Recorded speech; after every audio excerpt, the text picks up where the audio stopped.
Ministério da Economia no Brasil, por meio de uma portaria da Secretaria de Prêmios e Apostas, deve concluir nos próximos dias as regras e restrições para a liberação de jogos eletrônicos de azar. Para entender o impacto econômico que esses jogos estão causando na sociedade e o que muda com a nova regulamentação dos jogos de azar, a gente recebe aqui no programa Espaço Aberto, em formato virtual pela TV e Rádio Câmara Bauru, o Dr. Flávio Barros Joanes. Ele é advogado especialista em direito empresarial e direito tributário. Gentilmente atendeu o nosso convite para este bate-papo. Doutor, seja bem-vindo. Muito obrigado, Lidiane. É um prazer estar com vocês.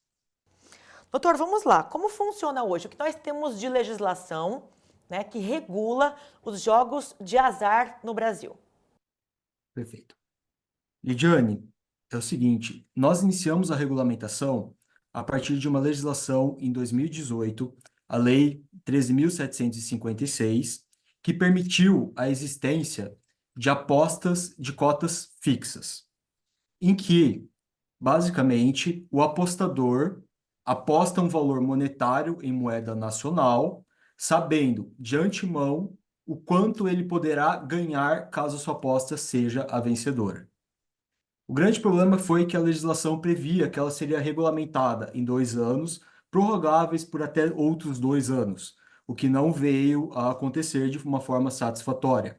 E por isso, em 2023, por meio da conversão de uma medida provisória, foi estabelecida a Lei 14.790 de 2023, permitindo a exploração da modalidade lotérica da denominada aposta de cota fixa, que aí nós teremos a aposta tanto em jogos online quanto em apostas esportivas, ou seja, em competições esportivas reais.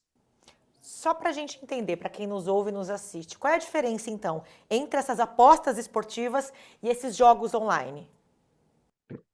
A aposta esportiva é aquela que ela está ligada a um evento esportivo que ocorre na realidade.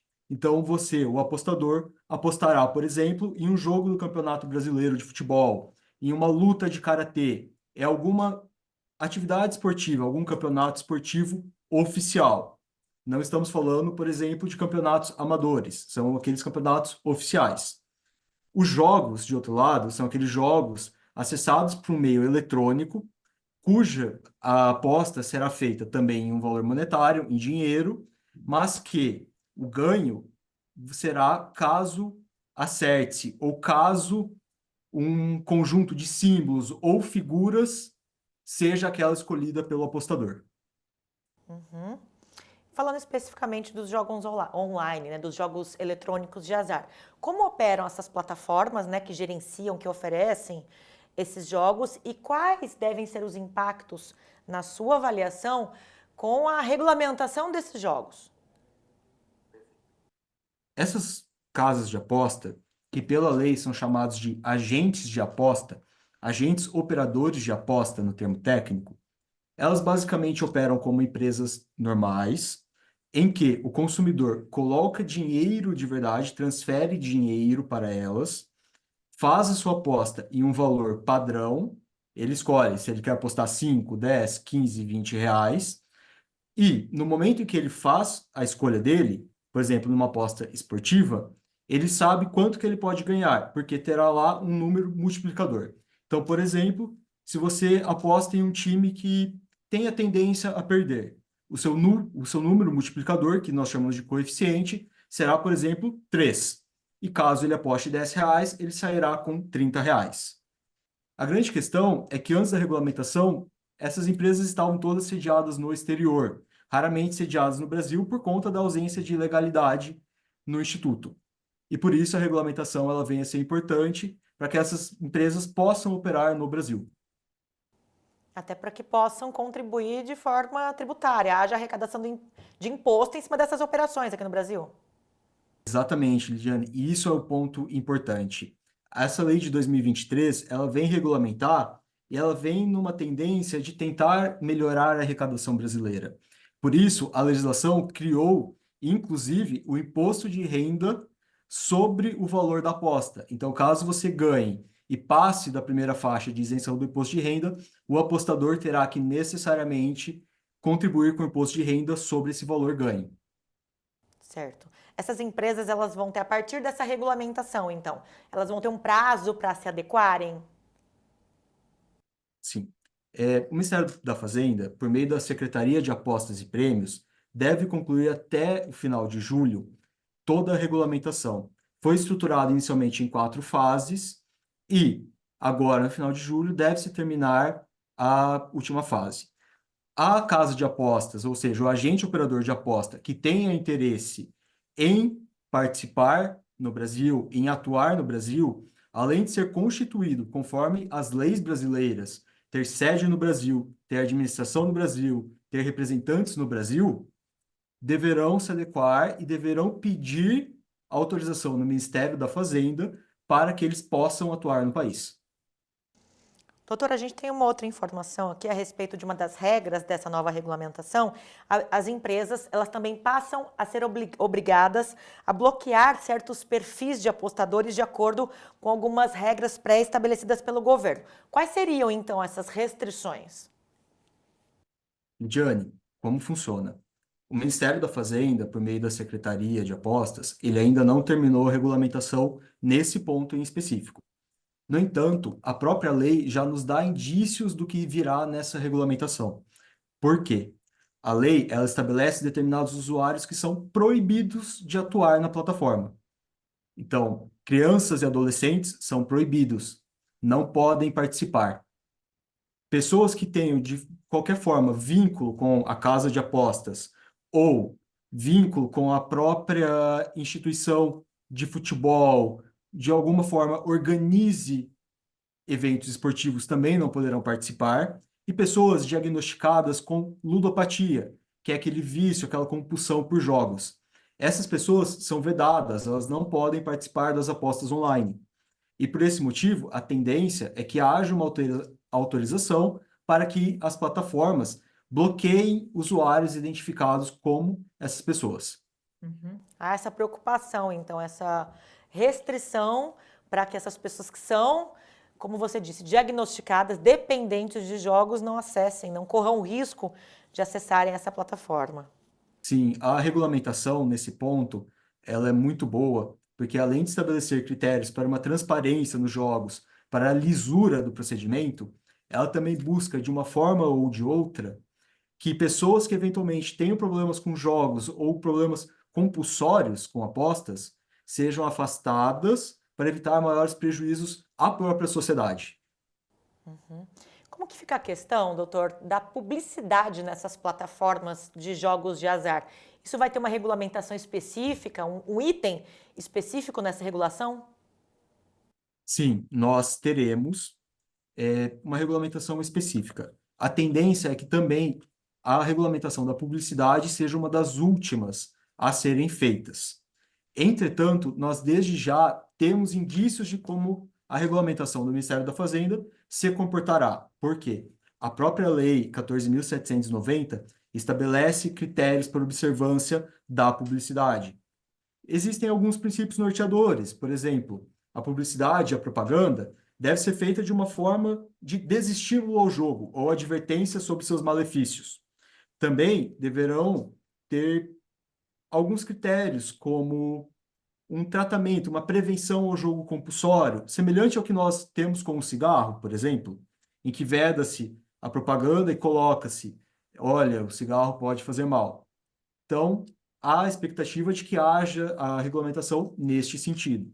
E a própria lei, ela já estabelece, independentemente de regulamentação, publicidade e propaganda que são vedadas. O que nós temos atualmente, por exemplo, tivemos com as bets desde 2018 para cá, é a contratação de influencers para divulgação desses jogos. Pela lei, nós não poderemos mais ter publicidade ou propaganda que utilize-se de pessoas conhecidas, pessoas famosas, esses influencers digitais, falando benefícios dos jogos. A publicidade e a propaganda também é vedada se ela for direcionada a crianças e adolescentes. Ela só pode ter público-alvo adultos. Outro ponto importantíssimo: a publicidade e a propaganda, a partir dessa lei, somente poderá ser feita de uma forma que ela não crie uma expectativa no usuário apostador ou o induza a acreditar que a aposta, o jogo online, é uma fonte de renda adicional, é um estímulo a ele não ficar empregado. Também não pode ter um incentivo como se a aposta fosse um investimento financeiro.